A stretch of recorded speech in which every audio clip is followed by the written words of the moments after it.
Bonjour, Bouchra Zouré, donc je suis maître de conférence en psychologie sociale au sein du laboratoire de psychologie sociale. Et je vais essayer de ne pas vous endormir pour cette dernière présentation de cette longue journée.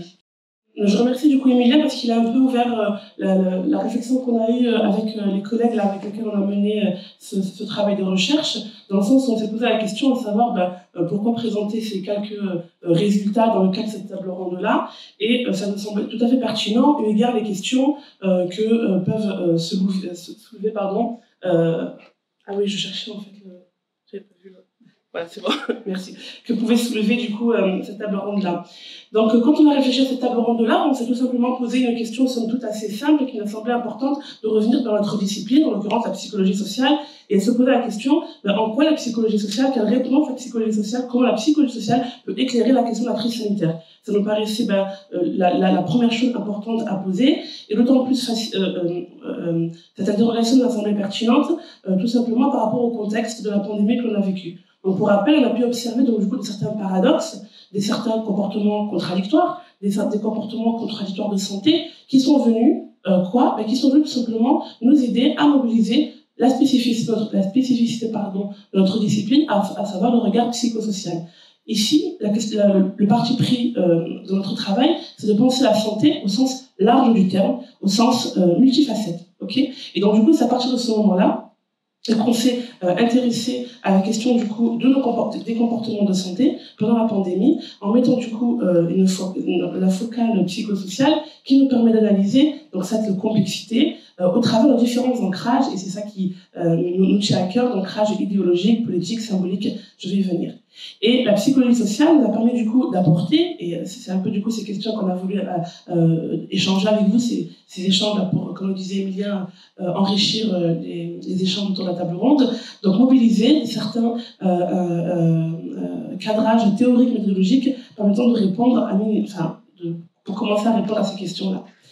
Sans rentrer trop dans le détail, donc l'étude que je vais vous présenter, donc on l'a menée pendant le premier confinement, donc je vous laisse prendre connaissance du coup du nombre de participants, etc.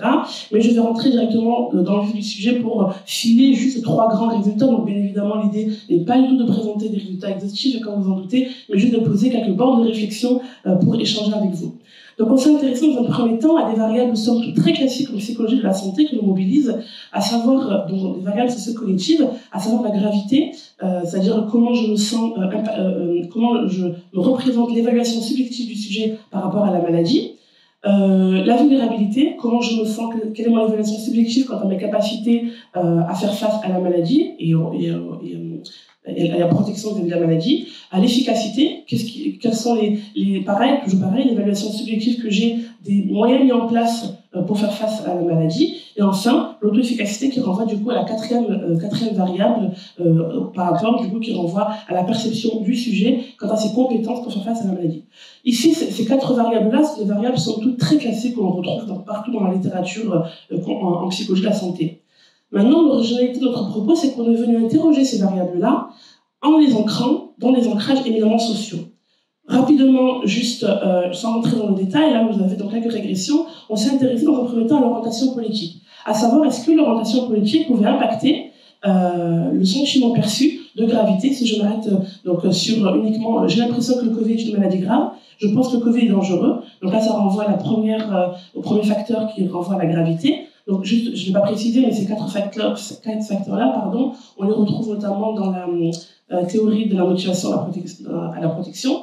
Et donc, du coup, on voit bien ici, je vous laisse avec la régression, que plus je suis de gauche, donc évidemment, le questionnaire en ligne qu'on a fait passer, mesuré, on demande au sujet de se positionner sur une échelle de 1 à 10, donc de gauche à droite. Et donc, plus je suis de gauche, moins je pense que le Covid est grave. Donc là, on a bien un premier résultat qui nous montre l'ancrage du coup politique quant à la perception de la gravité ou pas de la maladie.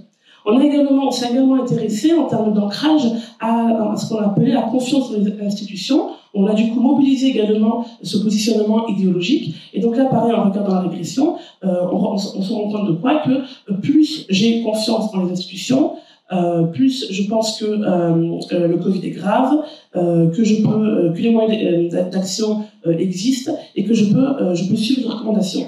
Et moi, j'ai confiance dans les institutions. Moi, je pense que le Covid est grave. D'accord? Bon, je vais juste focaliser sur la variable gravité pour pas trop perdre de temps.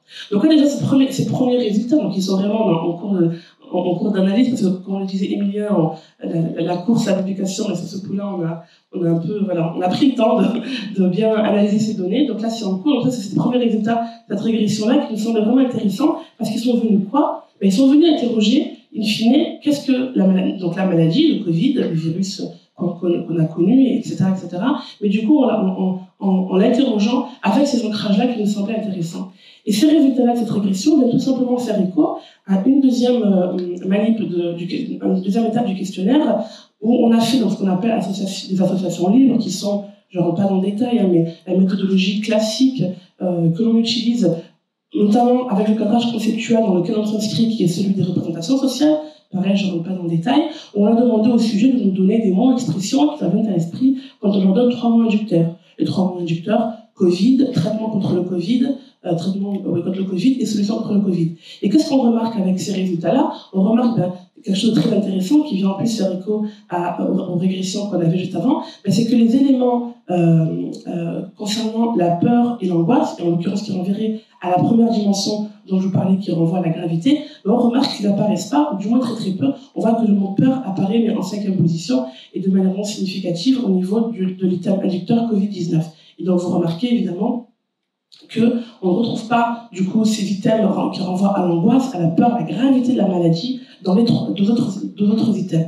Donc du coup ce résultat-là, pareil, est venu extrêmement nous interroger parce qu'il est venu encore ancrer les représentations sociales que les sujets ont, donc l'échantillon qu'on a interrogé, sur qu'est-ce que c'est que le Covid. Donc pour rappel, ces données-là ont été récoltées vraiment pendant le premier confinement. Donc on était vraiment au cœur du confinement, et c'est pour ça que, donc au cœur de l'incertitude, etc., etc. Et donc on ne retrouve pas ces items-là liés à la gravité. Et pour finir sur une petite note, mais qui est aussi importante, donc pour rappel, donc j'en profite que j'ai un chouïa de temps, vu que je suis allée assez rapidement.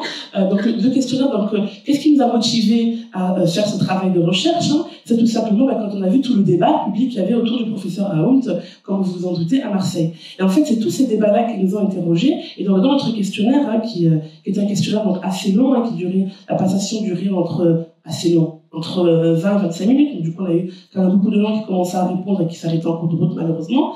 Et donc, du coup, dans ce questionnaire-là, on est venu interroger différentes variables, comme je vous disais, mais on est venu également faire passer ce qu'on appelle un questionnaire de caractérisation. Pareil, je ne rentre pas dans le détail, mais là, le questionnaire de caractérisation, c'est vraiment un des outils extrêmement riches, fins et intéressants que l'on utilise dans la méthodologie de représentation sociale, qui nous permettent vraiment de toucher du doigt et de s'intéresser vraiment à comment se représente les gens, les sujets, se représentent un objet social. Et le questionnaire de caractérisation, sa spécificité, c'est ce qui nous intéresse, c'est la dissymétrie des items. C'est-à-dire qu'on va s'intéresser aux items qui représentent le moins l'objet social, donc l'objet social ici étant le professeur Raoult, et les items qui représentent le plus l'objet social. Et du coup, donc là, les résultats ont été traités d'un point de vue statistique. Donc vous avez en rouge les items qui saturent évidemment par rapport à l'orientation politique. Hein.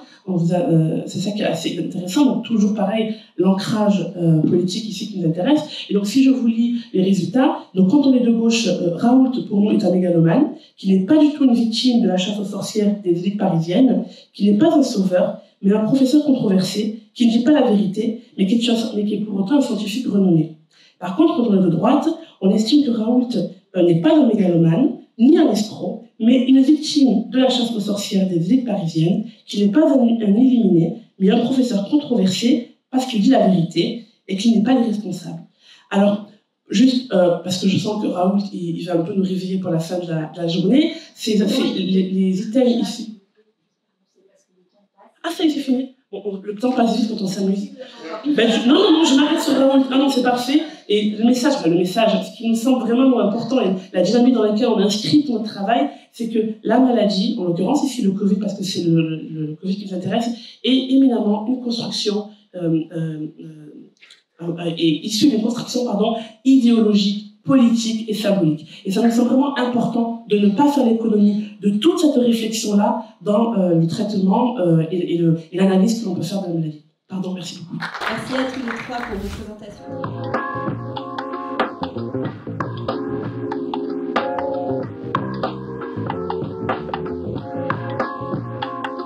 Merci.